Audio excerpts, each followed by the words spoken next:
You're listening to She Speaks, a Let Her Speak podcast that celebrates women's fearlessness, resiliency, and readiness to change the world.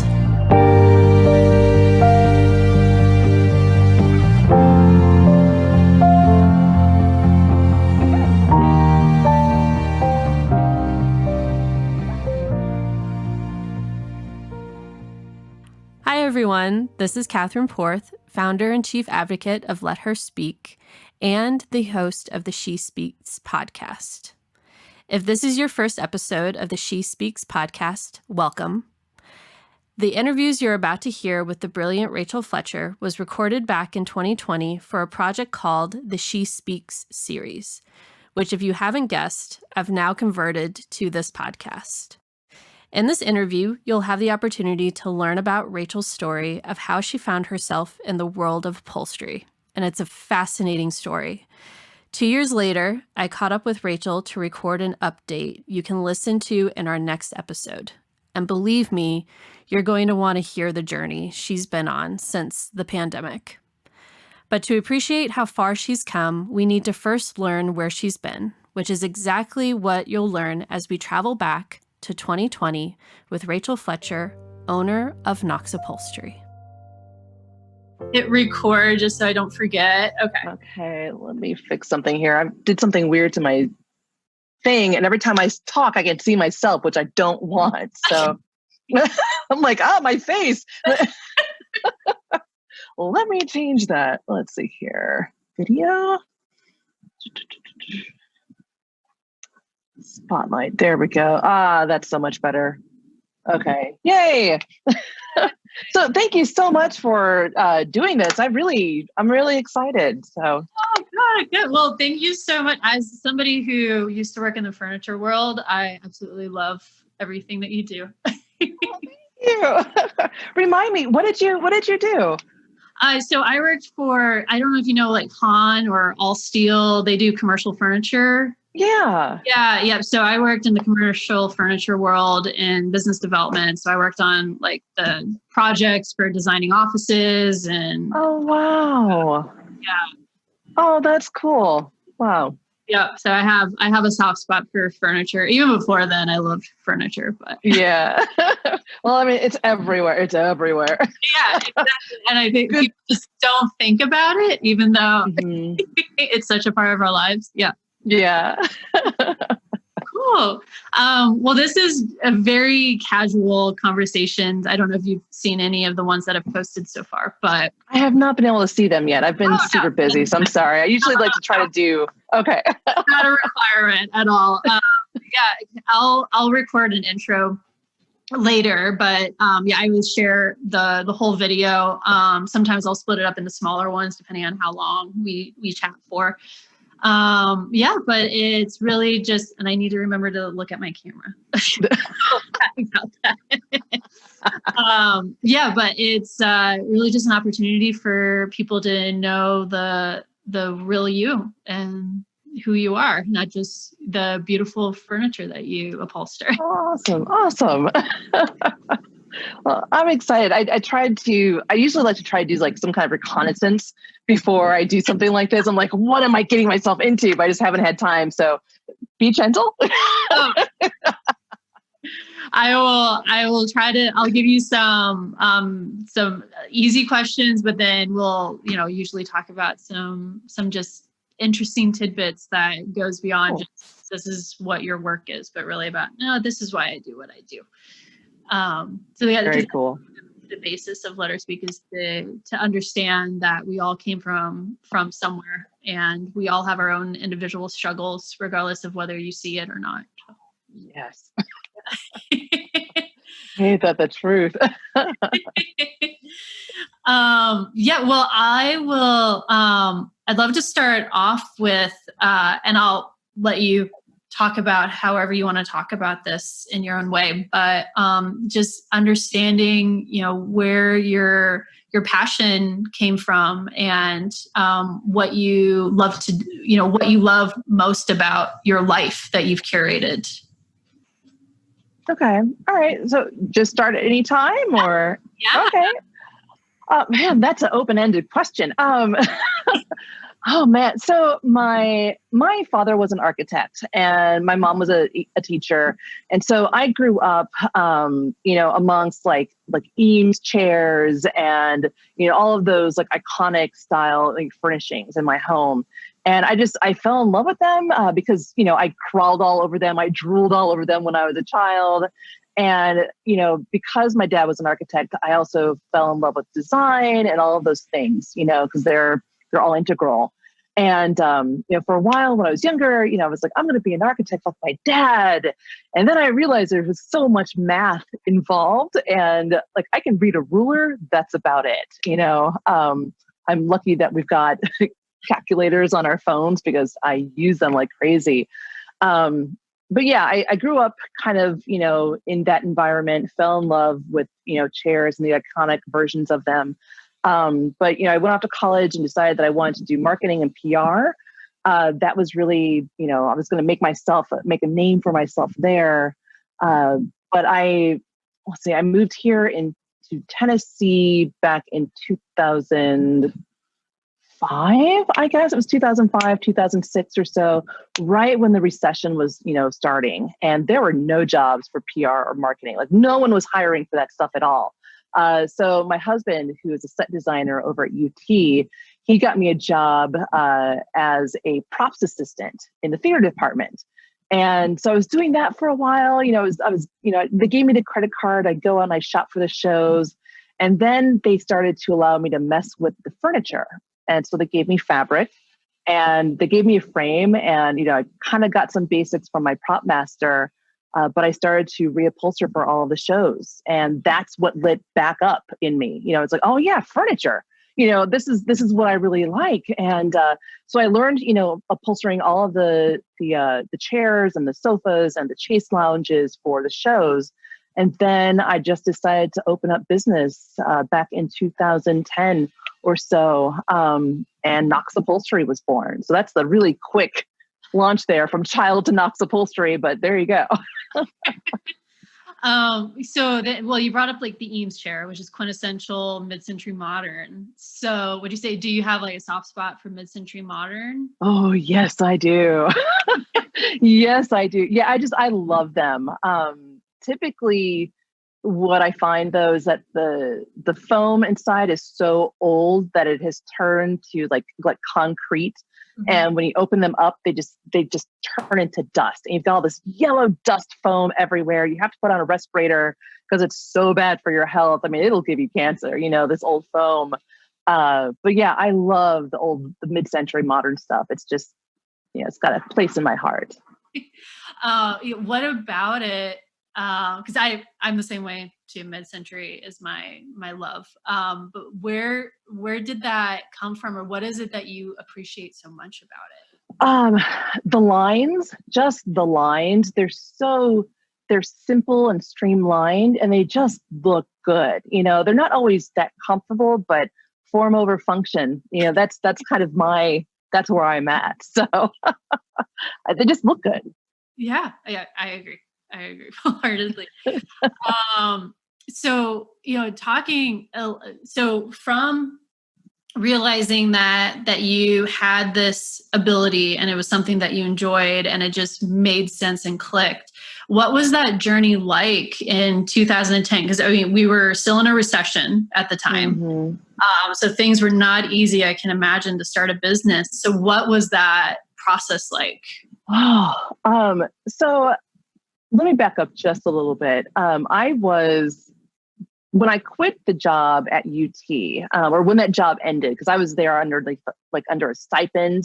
And so that money had run out. And so I was working for the summer at the development office. And I was like the assistant to some executive. She liked me. She wanted to give me a full-time job. Benefits, the whole, kit and caboodle.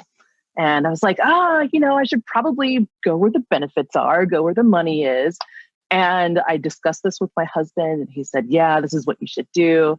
After thinking about it, I came home with my box and said, no, I'm going to start Knox Upholstery. I didn't have a website. I didn't have any clients. I had nothing. I barely had any sewing skills, if you will. And so, yeah, during, I during the recession, it was difficult, so I chose that time to take a couple of classes on website design. I took one or two courses over at the University of Tennessee, and I built a website, and I put up some pictures that I had taken when I was working at the University of Tennessee at the theater department. And I used those as my examples. And slowly people started to trickle in. I started to get phone calls. And then it just kind of blew up from there, especially after the recession was done.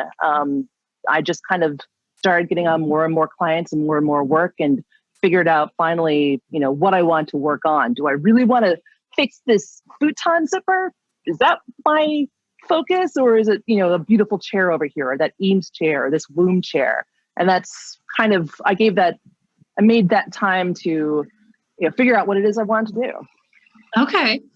And so, now flash forwarding 10 years now, and I know you are, most upholsterers are incredibly busy right now, which is amazing. So, I'd love to hear what the 2020 has looked like for you, because it seems like it's a lot different for what most people are experiencing. Yeah, it is.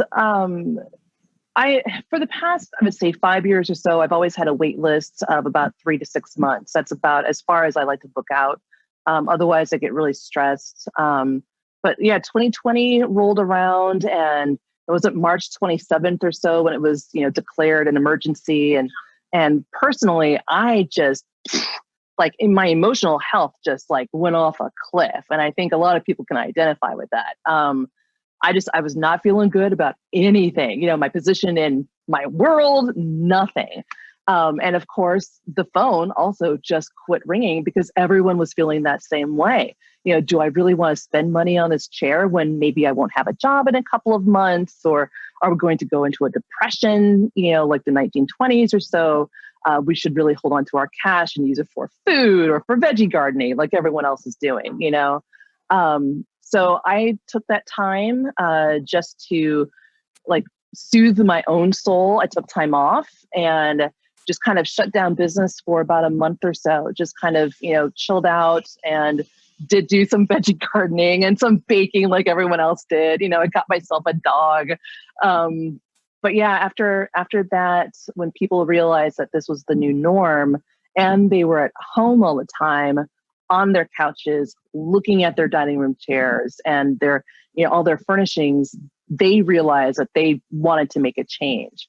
And the industry started to get phone calls and emails and text messages and, people on little tin cans saying, please help me. My house is a mess. I want to have things reupholstered. And so, yeah, the interior design business is just booming right now, along with plumbing and anything that has to do with your household, painting, all of that stuff. Mm-hmm. So, what has been, some of the most common, I guess, maybe not style decisions or state of mind for a lot of the people that you're working with? What are they choosing as far as? Yeah, I guess. So I'm looking at it from two different ways. So we have, both people are sick and tired of their house looking the same. And now that you have to be stuck in it all the time, you obviously want something refreshed. So I'd imagine that there's a certain switch in mindset from the way that furniture was viewed. Also, this switch in mindset of style, of personal style and design, and what that means for different people. I think a lot of people are choosing, I think, more colorful items. That also seems just to be the general industry trend right now, is all these bright colors and patterns, big patterns, bold patterns. But I had one client who, she is changing all the dining room chairs. She has 10 of them, and they're all going in a different fabric. And they're, really bright and bold and beautiful. And I think people just want to liven up their own home. Especially with the past trend being everything was gray. Walls were gray, your furniture was gray, and then maybe you have an accent pillow in a bright, funky color. But I think people just needed some levity in their lives, and they're choosing these nice, bold, pretty fabrics because they're around their furniture all the time. They need that prettiness in their home.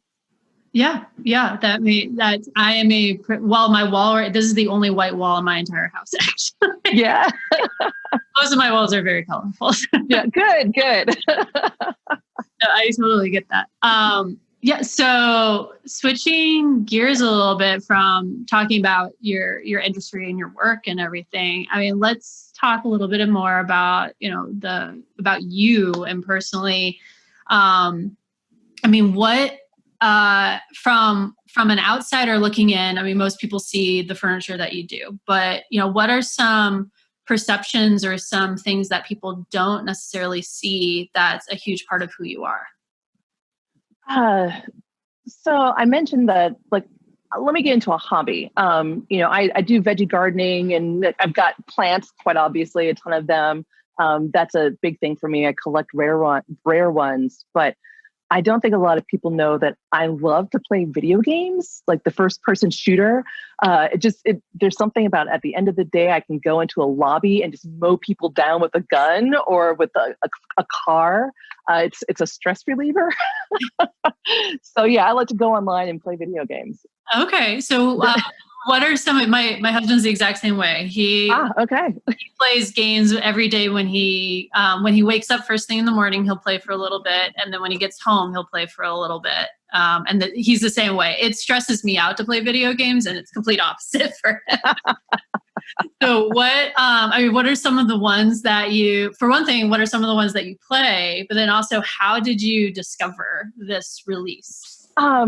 So number one, I wish I could be like your husband and play in the mornings. If I started in the morning, I would just end up playing all day. There's no way I could do that. I wish I could. But yeah, I'm a child of the 70s. So I grew up on like the Commodore 64, and the old Apple games and Pong, so I've always played video games. We had the Nintendo 64 and the very first Nintendos, like all of that stuff. So yeah, I grew up playing video games, and I remember selling, back in college, I sold one of my consoles, and that was like the biggest mistake. I still think about that console, which is so ridiculous. But yeah, I hate to admit it, but I love Grand Theft Auto. That's a good one. I like, just so many. Like right now I'm playing Ghost of Tsushima, which is a really fun game. That's more of a fighting storytelling game. But I like all of them. All the new releases, I usually purchase them. Oh, cool. So it's funny that you mentioned like the old Commodores and Atari and all of those. So yes. There's a new series on Netflix called High Score. I don't know if you've seen it, but it's all about going all the way back to the 70s for the history of video games. Oh, okay. Yeah, I'll have to look that one up. Yeah, it's really cool. I mean, they highlight the man who actually was the one that invented the system where you can actually change out cartridges. Oh, interesting. So he was the one, and one of the biggest reasons why they bring up the story is that he was basically the only Black man in gaming at that time. And he was the one that actually developed the system that Atari eventually took, where you could actually have a home gaming system and have multiple games that you switch out. But he was the one that actually invented it, but nobody knows who he is and nobody knew his name. And he had this huge impact on the entire industry. Oh, I'll have to look that up. Wow. Yeah, I remember blowing on the cartridge to try to get it to work, and stick it in there, pull it out, blow it again. Yeah, stick it in there. Yep.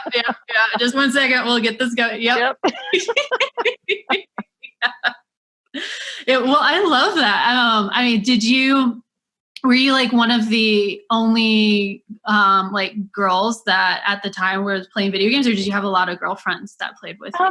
I don't know. Because I was playing video games at home so much, I wasn't always out with my friends. So I don't know, I do remember in college, when I was in college in the 90s, late 90s, and I had this game off with a whole bunch of dudes in their dorm because they couldn't believe that I could, play GoldenEye so well.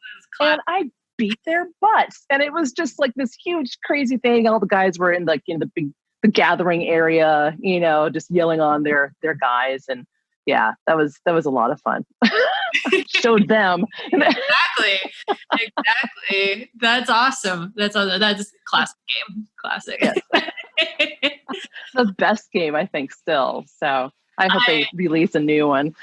Yeah, I love it too. I'm a racing game person, so I was like, okay, I was a Mario Kart girl. I brought my N64 to college just so I could beat the guys at N64. Mm-hmm. Good. At Mario Kart specifically.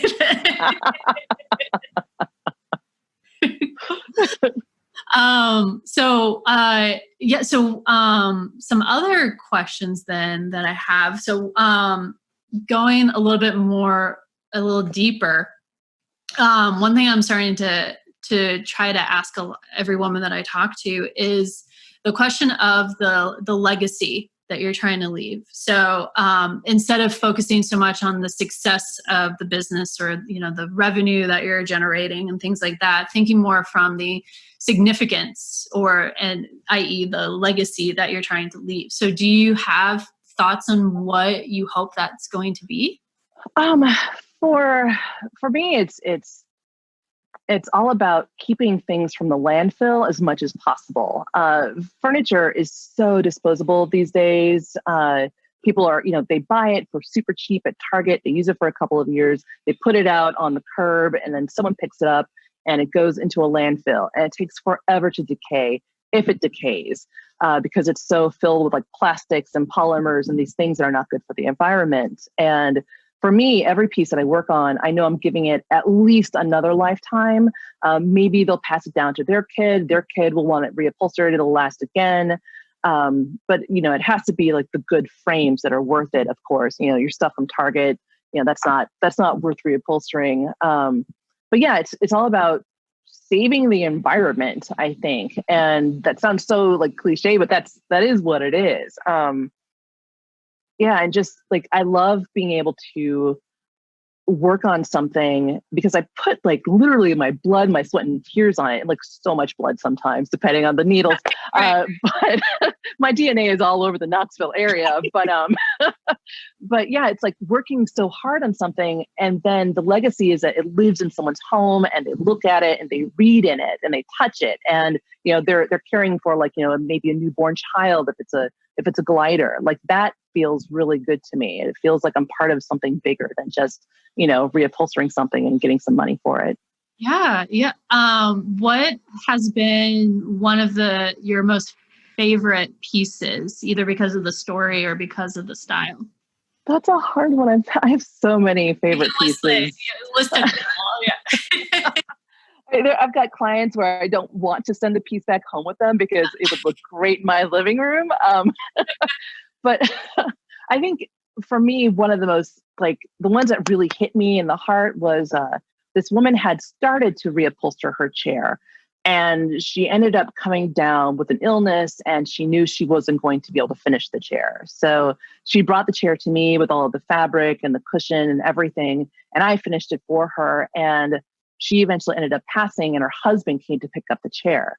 And that just that made me feel so good because he was such a nice guy and he told me more about her. And I had written a little note on the inside of the chair that the client doesn't even know about actually, just kind of like a little, just, an homage to the woman who brought, this chair to me. But yeah, that one felt really, I felt good about doing it because I knew I was doing something that I was carrying out like a last wish, if you will. Mm-hmm. Oh, wow. That could be a short story. Yeah. Yeah. Oh, wow. You talked about the furniture that has good bones to it, essentially. So, there's a lot of the older stuff for the most part. Most of it is pretty good from a structural standpoint. For people that are actually looking at furniture, what are some elements that they should be looking at and maybe reframing that just because it looks ugly now, they could actually, work with an upholsterer? Yeah, exactly. What you see isn't always what you get. If you are shopping for furniture, I always tell people to kind of like, go to the arm and pick up the piece and see how it feels. Like, does it feel heavy? Does it feel solid? Does it twist? If it twists, stay away from it. If it's super light, stay away from it, unless it's like a rattan chair or something. But yeah, you want to look for furniture that's solid. I don't want to name names, because like some of the big box stores are not necessarily the best bet for furniture that you want to have in your home for 10, 15, 20 years. A lot of the stuff that you see or find at like Salvation Army or at antique shops, things like that, those are the pieces that are going to last for a very long time, especially if you find a good upholsterer who knows what they're doing, because they can really shore up that frame. Let's say you are at an antique shop. If something feels a little like, rickety, an upholsterer can put blocks in it and glue it and clamp it all together, and webbing and new foundations, and makes it really, really solid. And it's going to last forever until you're sick of the fabric and you want to have it reupholstered again. Yeah. Oh gosh, I had a question in my mind and I'm trying to remember what. I know. So, I mean, I would say arguably for the last, I don't know, maybe 20 years, it's really turned into a furniture is more of like a disposable item. And are you seeing from your own perspective that that's starting to shift back into people actually looking at it as a long-term investment rather than, the stuff that comes flat packed and you build it all up? Or are you seeing that's may remain consistent with, especially like this direct to your door furniture that you have to build? Yeah, it's such a hard one. That's a hard one to answer. It's because, our younger generations are about, they're more about like conserving, I think, than some of the older generations are. Man, but that's difficult to say. Cause like you've got grandma's pieces, which are great to hold on to. And like, my parents' age, like they've got really great pieces. And then you get into like, like my age group, and we've been like through some really weird recession stuff and like some money stuff. And so like, we haven't always been able to like purchase really good furniture. And so we have had to rely on, like the big box stores and things like that. But we're also trying to instill in our younger generations that they need to, buy the good furniture, find the good furniture and save it. But then you've got that's such a difficult question to answer. I could go, I don't know. I feel like I could go on forever, like a tangent. It would just like, we'd end up like in a really weird place. But I think, you've got your fast fabric, your fast fashion, sorry. And in the furniture industry, or at least in the reupholstery industry, we're trying to kind of hitch onto that, because it is the same thing. You've got your fast fashion and your fast furniture. And, we're just trying to keep it from the landfill as much as possible. And it's all about the education of the public, because the public doesn't know, it's not really taught in school unless they're going into interior design. But even then, it behooves the interior designer to purchase a new piece rather than having something reupholstered. And I don't know. I don't want to get myself into hot trouble with a whole bunch of people, but yeah, I've got some feelings about it. Yeah, I would say it's this, I didn't think about it until you were starting to talk about it. Of like, it's like the fast fashion industry. Because, I'm from the industry of brand new furniture all the time. So yeah, it was absolutely for us as salespeople, we needed to specify unused brand new stuff. For one thing, we give discounts on it. But I personally have always been someone that loved to go to auctions and antique places and pick up these unique pieces. And fortunately, my mom she does upholstery just for like us. She doesn't do it professionally or anything. So I was fortunate that I got to grow up around that. But I know most of my friends and most people don't equate sustainability. I think they finally, the message has gotten received that sustainability in clothing is like one of the easiest ways, if you really want to try to help out, is by buying either sustainably sourced or going to recycled clothing. Yeah, I think you're right. The message hasn't been as clearly communicated through furniture. And I mean, furniture is gigantic pieces that are just landfills. And I think ideally, are you, what could be, some of the better, without you having to go down too far a road, but like, what is some of that like messaging, or are you trying to like kind of take on at least locally educating people on that? So I'm Knox Upholstery, but I'm also the president of a newly formed organization called the National Upholstery Association. And we are tackling that exact thing. We are tackling fast furniture. We're tackling the environmental issues that it all handles. And I've got amazing board members. And, I've got one board member, Jamie, who just like, this is her baby. Like, she's so passionate about, keeping things out of the landfill. And she has this Instagram account where she just, she goes around, she takes pictures of all of the furniture she sees in Oakland, California, when she just walks her dog, like just for the morning walk, like all of the furniture. And there was something like she gave a presentation, like something like 50 billion tons, like an astronomical number of, furniture that's just thrown out every single year. And so, yeah, we're as the association, we're trying to tackle that, but it's so hard because there's so much. The playing field is huge. Yeah. And, we have to get not only to just like the public, but like to furniture stores and to executives. And like the furniture industry is just ginormous, and they're all about profits. And what we have in mind isn't necessarily for a good thing for their bottom line. Mm-hmm. No, that makes sense. Yeah. So for some reason, my Zoom just popped up that I need to log out and then log back in. Oh, all right.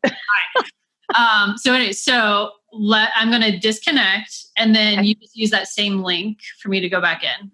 Okay. And we'll just pause at the halfway point, and then I'm going to split up our conversation into 2 videos. So it'll be fun. Perfect. All right. I'll see you in a minute. All right. Bye. Picking up our conversation from talking about, so we were talking about the sustainability element of fast furniture and how difficult it is, for one thing, for people to understand that, when you're buying something that's really cheap, it's in the long run is not a good investment, A, because it's not good stuff, but also B, because it's not good for the environment. And so long term, you're not helping out the next generation, as it were. So for people that maybe don't necessarily have the funds to be able to afford to buy like an older piece, especially the nicer pieces, or maybe they don't necessarily have the money to be able to get an upholstery, are there some ideas that your organization is trying to recommend of some things that they could do to help out with that? Oh, that's a hard question. We have not tackled that as of yet. And that's because we are still so brand new to the scene. Like, there's so much to tackle. But yeah, I understand, like IKEA can be your best friend. It's good looking stuff. It's cheap. Sometimes you can get stuff that's going to last for a while. And, I think it's purchase what you can when you can, slowly try to introduce things into your home. If you are out, shopping at antique stores, try to find an antique piece that you can live with for a while before you can get it reupholstered. Like, don't buy something that's like just so hideous that you want to just, gouge your eyes out while you're waiting to, save up money to have it reupholstered. But yeah, there is a certain privilege. Those people who can reupholster, they have the money and the funds to do so, because it is not a cheap process at all. There's this misconception that reupholstering something is cheaper than buying new, which it isn't. If you're looking to save money, it would behoove you to purchase brand new. If you're looking into keeping something because it's beautiful, or you can't find something that's going to fit your space right, or it is grandma's chair, you're emotionally attached to it, you're going to spend so much money on it, and then you have to spend the money on the fabric. And, it's an investment, and it's a privilege to be able to, have something reupholstered.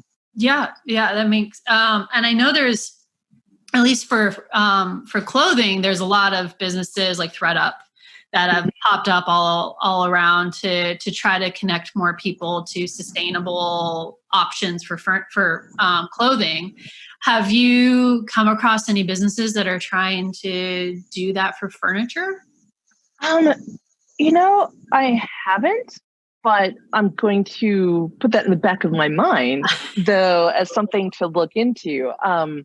I do know, just like in the past couple of days, there's a company in New York that I think they'll like recycle your old upholstery fabric or something like that. Like they recycle it, and that's a step in the right direction. Mm-hmm. But they're only in New York, and it's only that specific thing.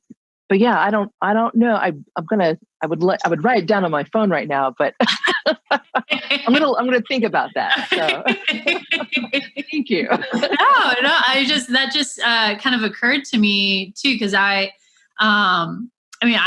love unique pieces if I didn't have to buy brand new. But there's like certain things, like for my living room, I needed a very specific dimension for furniture. Mm-hmm. So but I tried to buy something that was nice, that I was fortunate that I can afford to do that. Mm-hmm. But then at the same time, I also have my grandmother's original Dutch modern furniture from the 60s. Ooh. Yeah. Let me get my hands on it. I will need to have work done on it. But yeah, it's the pieces that like my aunt grew up playing on. My mom was grown up by the time my grandma got it. And my mom thinks it's the most hideous furniture ever. And I think it's beautiful. So. Oh, that Dutch stuff is amazing. It's amazing. I know. It's just so different. And anyways, I love it. And it's solid wood. That's a big thing for me. I can feel it now. Cause like, I know what that wood feels like. I know what it feels like. So. Yeah. So from, like looking forward, do you see, doing upholstery until you can't do it anymore? Or are there, other things that you are passionate about? Yeah. I think I probably will, because I do like it so much.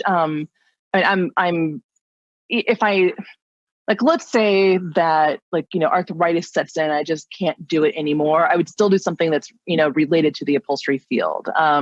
Because right now I'm on the board for the association. I would probably go back into that maybe to help, further the industry. Because the trade to me is just so important. It's a beautiful trade. It's, there's so much handcrafting and tradition behind it. And it deserves to thrive, and people need to know about it and understand, its history and all that good stuff. So yeah, I'll just stick right here in this industry. Okay. In this zone. I think it's kind of an amazing feeling to finally feel like this is the place that I belong, and I just want to stay here forever. So yeah, it is weird because what I do like is that if I can't do it, I can at least help with the educational aspect of it with my marketing background, my PR background. I can try to bring that back up again for maybe a change in pace. But yeah, I want to stick in this industry. This is where I'm going to be. Do you think knock on wood? Yeah. Do you think having that marketing PR background, was that do you think a big leg up for you starting a business? Absolutely. If it wasn't for a beautiful website when I first started, there's no way. There's no way I would have been able to get into this field. I don't think. Maybe I would probably have asked a local upholstery shop if they needed an apprentice, but most likely they're going to say no, because it takes so much energy to take on an apprentice. And so, yeah, I think that's really helped. And being able to market my services and my PR and hone in kind of on what my brand is has helped a lot. So yeah, well, you have beautiful photos. I will Thank you. Say that. Thank you. I guess, what would you say, because Knox Upholstery is you, right? Just you alone, right? Just me. So is a lot of the brand that you and the personality of the brand for Knox Upholstery, is it very much you personally, or are there a lot of certain things that you're cognizant to keep separate? I think like my Instagram account, like that is who I am. Because I don't have enough time to like separate out, like a brand person, versus like I can't do it. So yeah, my Instagram account, it's all basically furniture. My personal stuff is on a different, Instagram account, because I do like to keep them separate. I want people to know when they go to my, Knox Upholstery, that they know that I do furniture, that I'm also not like doing weird plant stuff and, a dog's running crazy somewhere. So yeah, I try to keep them separate, but yeah, that brand is all about who I am. Okay. So how would you describe that personality? Oh, that's a tough one. I don't know. I don't know if I've ever actually like, I don't know if I have it pinned down, because it is just me. I don't know. I'm too close to it, I think, to answer that question. That would be really interesting to hear from people who have worked with you or at least follow you. Because I know you have a fair amount of followers. Yeah. Yeah. How they perceive what that personality is. That's always really interesting. I'm curious now, because people will say, I like you, I like your personality, I want to work with you because of that, but I don't know what that actual thing is. Like, I don't know. Maybe it's my social awkwardness, like I have no, like, oh, she's crazy just like I am. I have no idea what it is. So. I would say, at least from what I've watched, it's definitely a sophistication. There's a sophisticated element to it, and a basically almost like a perfectionist eye to the details of what you're doing. I am a perfectionist. It's awful. It's awful. I try to get things out. I'm like, I'm the only person who sees that this one line, it's like an eighth of an inch off, but like I always feel like everyone's going to see it. So yeah, I'm a total perfectionist. Do you think so? That's one thing that we talked about in an event that Let Her Speak did in May, which was about the barriers that we put up, and imposter syndrome was a part of that. And so perfectionism is an element of imposter syndrome. Would you say has that been one of the biggest barriers for you running a business? Is the perfection side of things, or is there other things that sometimes you're holding your own self back? I think, yeah, man, imposter syndrome. That is such a rampant thing in the upholstery industry, because especially here in America, we do not have like formal education for upholstery. Like you have to learn it on your own, or you have to find someone who's going to teach you, or you're like you've got family that you've grown up into it. And so as someone who doesn't have that background, like I learned it basically from scratch, and by like opening up books and YouTube videos and finding like a Facebook group and people, who can like teach me and I can learn from and glean from. And so, yeah, imposter syndrome is absolutely like, I am that person, like that's who I am. And, so yeah, perfectionism, I want to make sure everything gets out, just right, because I am trying to prove something to myself too, that I can still do this. And especially like with Instagram, you put out a picture, everyone is judging that little, square picture. And you want to make sure that what you're putting out there is good and it looks right. And it, stands up to like the test of what, other upholsterers are going to be okay with. So yeah, it's yeah. I understand imposter syndrome. So I guess I didn't realize that there's not a formal education like guild or unit or something in America. So do you have any idea why that is? I should know. I don't know. I think I have to remember, So the furniture industry went through like a thing in the 70s, I think, where I could be totally wrong, where like a bunch of like, factories shut down. And so a lot of our furniture was then built out in places like China. And like, it was like we imported everything. And so the need just wasn't here.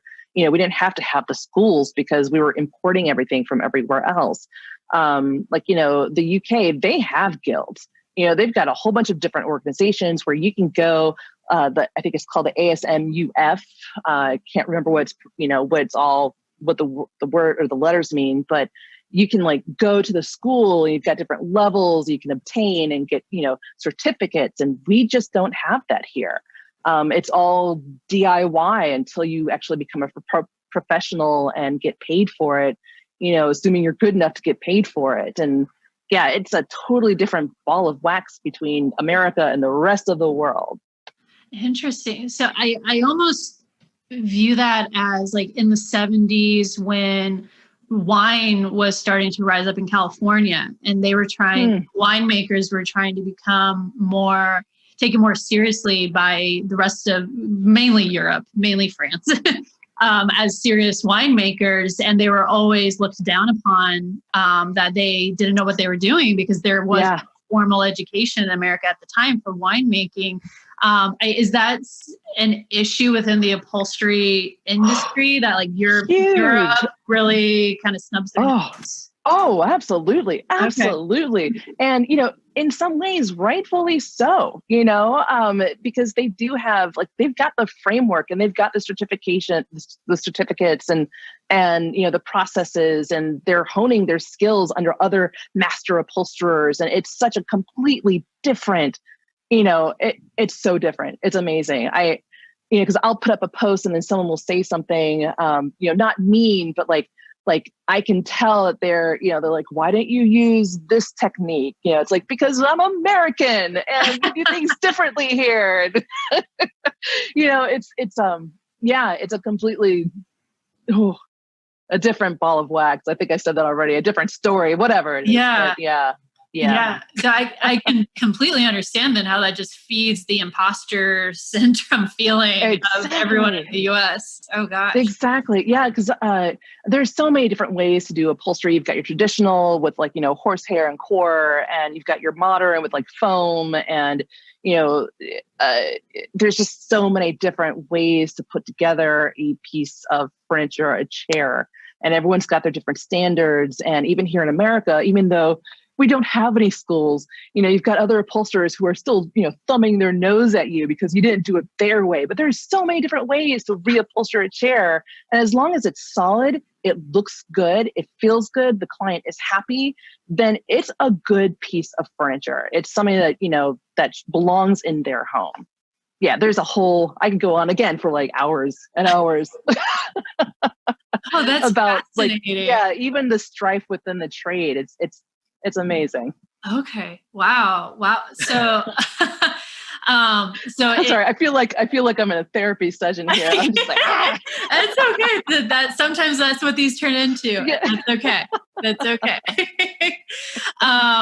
So it kind of sounds like, which I didn't realize until you started talking about it, that as an upholsterer, you have all of these things that are pushing down on you. So for not only having your own self-doubt because you don't have formal training, you have these, experts in other parts of the world that have been passing on lineages of how to do it since, the Middle Ages or whenever upholstery became a thing. Right. That first stone was set up against the cave wall. Exactly. Exactly. Exactly. But then you also have this misconception from clients and in the US of, upholstery isn't widely used yet, of feeling like you can continuously keep something fresh by working with someone to reupholster it and to work on it for you. And also you have the issue of people buying stuff brand new, or people having the misperception that, oh, this is the cheaper route to go. Mm-hmm. So I'm going to work with an upholsterer, but then they also don't understand the time and detail that it takes. Is there anything else that I'm missing? I'm sure there is. Maybe I should get out of this. I should go do something else after all. Yeah, it's amazing because like people keep saying that upholstery is a dying trade, but it's not a dying trade. We've been around since literally the first person took a stone, put it up against that cave wall, and like laid a reed mat on it. That was like your first bit of upholstery right there. To make something comfortable. So we're not going anywhere. But yeah, it's a niche industry, and you have niche clients. So it's just. Yeah, it's an interesting road or path, that you have to forge and take at the same time because it's already kind of been laid out for you, but it forks out in all of these different ways. So, yeah. Wow. Different signage everywhere telling you to do this and that. And it's an interesting, it's an interesting trade, but I love it. What am I doing? Yeah. I love it too. I love just appreciate the artistry that's involved with it and the craftsmanship of it. Partially because, I've sat and just watched my mom do it and taking each of those tacks and going all the way around her wingback chairs. Yes. For someone, at least for you, you kind of found it through the work that you were doing already. What is, obviously there's no typical path, but for people who are realizing that this might be a route that they're passionate about, how do you even get into this industry? Yeah, I get DMs all the time from people who want to learn, and it's, I always say maybe try to call around and see if there's a shop that's willing to take you under their wing.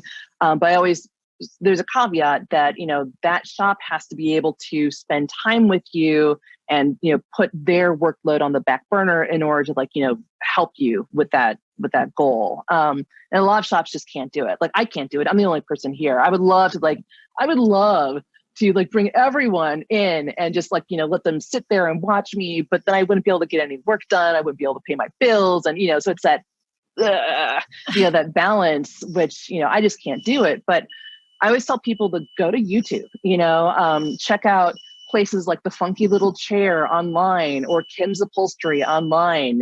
There are groups that you can join where you can learn more about upholstery, and also just crack open a book. Go to the library, go to Amazon, get something ordered in and crack open a book, go to your local antique store, purchase a little chair. Don't purchase a wingback. That's a really huge that's a little too much for a first time. But purchase a chair, some cheap fabric, and just, see what you like. Most people, when they tear something down, they're like, oh, this is horrible. Because it smells, it's dirty, it's gross, it hurts your hands. You're going to end up bleeding. You're going to breathe things in. You're going to get things into your eyes. And most people, that's where they stop. It's not all about just putting pretty, fabric on a chair. You have to do the actual hard legwork of getting that frame to that place where you can actually put that pretty fabric on. Mm-hmm. Mm-hmm. Yeah. And especially some of the chairs that have the old springs on them too. Yes. You have to completely sometimes you have to rip that all out and redo that, which, all the ties, you have to take all the ties, yeah, the springs, and yeah. It's incredible work. I have a huge amount of respect for people who upholster. We're a crazy lot, I think. And you brought this up very briefly, but I think it's a good thing for people to hear how everybody tackles this. But you talked about the balance of, you can't, as much as you want to help people get into the industry, you can't help everybody.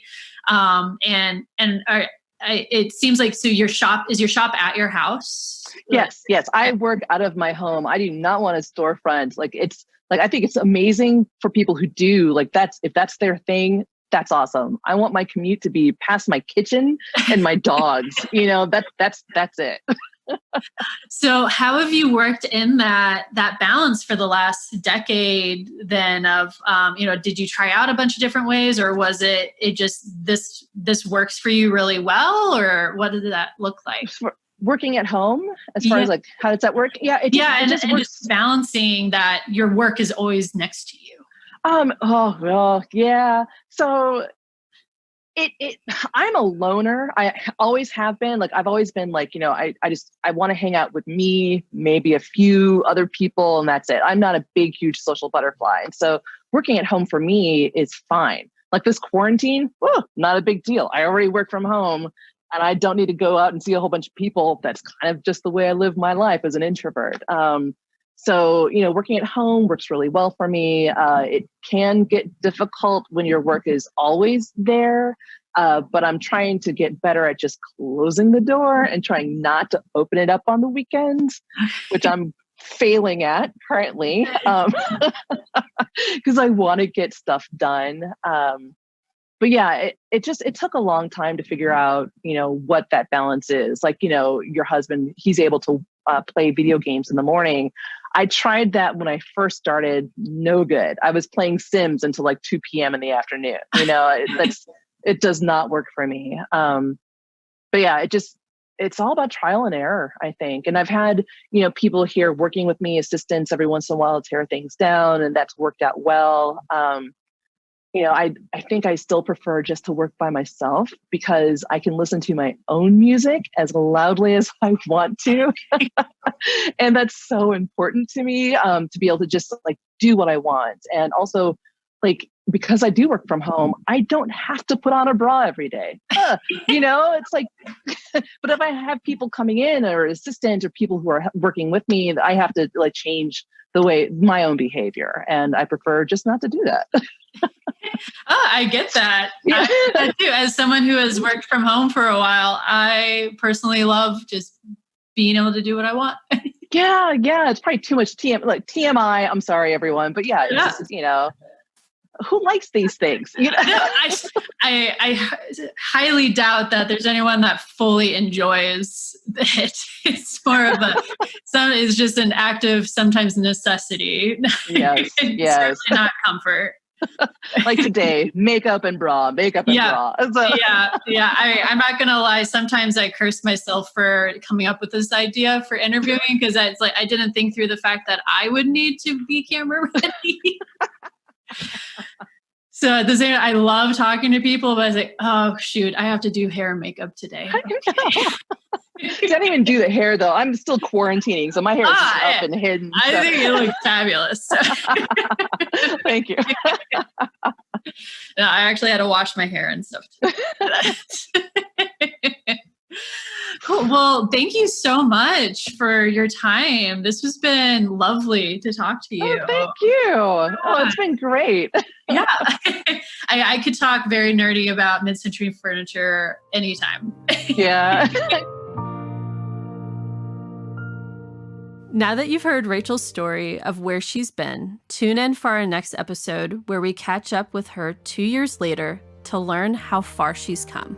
You're going to want to check that out.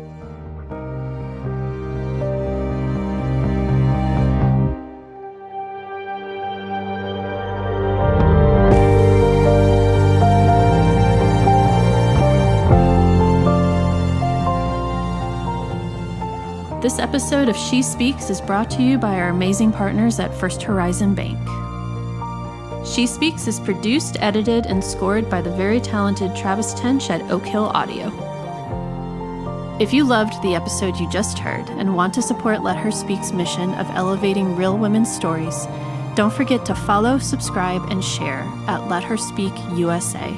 Together, we will make our voices heard.